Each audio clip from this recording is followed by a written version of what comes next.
Nous nous trouvons dans la salle d'exposition temporaire du MEG où nous allons accueillir bientôt la prochaine exposition qui s'appellera « Injustice environnementale, alternative autochtone ».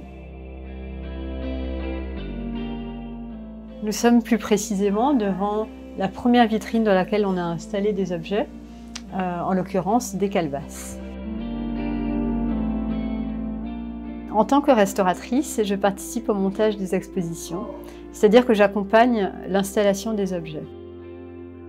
Une fois que les objets ont été restaurés, on fait appel à une entreprise spécialisée dans le soclage qui vient voir les objets, définir quels seront les besoins pour leur préparation et définir en fait quels sont les supports qui seront nécessaires pour que dans la vitrine, ils correspondent à l'intention de la scénographie et aux besoins spécifiques de conservation des objets.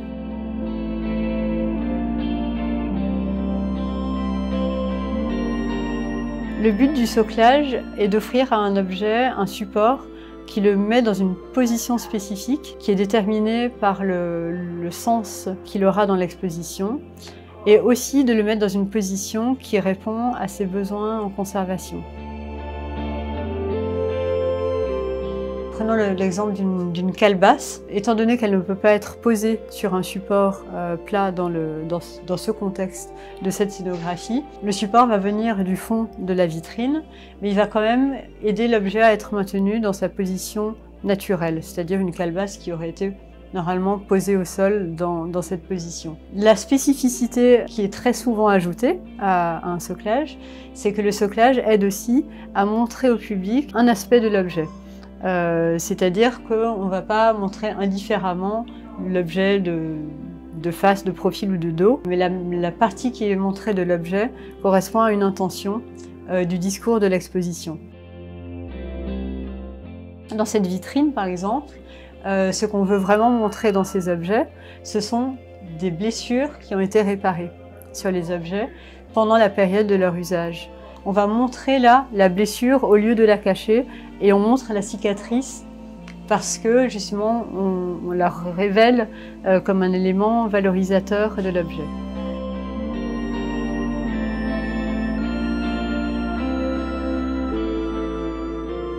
Alors, les supports qui sont utilisés pour socler les objets sont des supports métalliques en acier inoxydable. Le choix de cette matière est qu'elle peut être modelée à une forme donnée, tout en ayant une résistance importante et en occupant peu de volume. L'idéal d'un support dans le domaine du soclage est d'être à la fois discret et de servir l'objet. Donc moins on le voit, mieux c'est. Et en même temps, tout doit être prévu pour être parfaitement terminé, donc les finitions, même ce qu'on ne voit pas, est parfaitement fini. Une soudure sera nettoyée, voilà, tous les angles sont vraiment affinés. De manière générale, le support doit compenser la tendance que peut avoir un objet à basculer. Le support doit toujours prendre en compte l'axe de gravité, les porte-à-faux qu'est un objet, le poids de l'objet. Donc il y a toute une recherche de la manière de prendre l'objet en étant le moins invasif, le moins visible possible, mais en assurant vraiment la sécurité de l'objet. Il y a absolument une impossibilité que l'objet bascule tout seul ou s'il y a un choc, tombe de son support.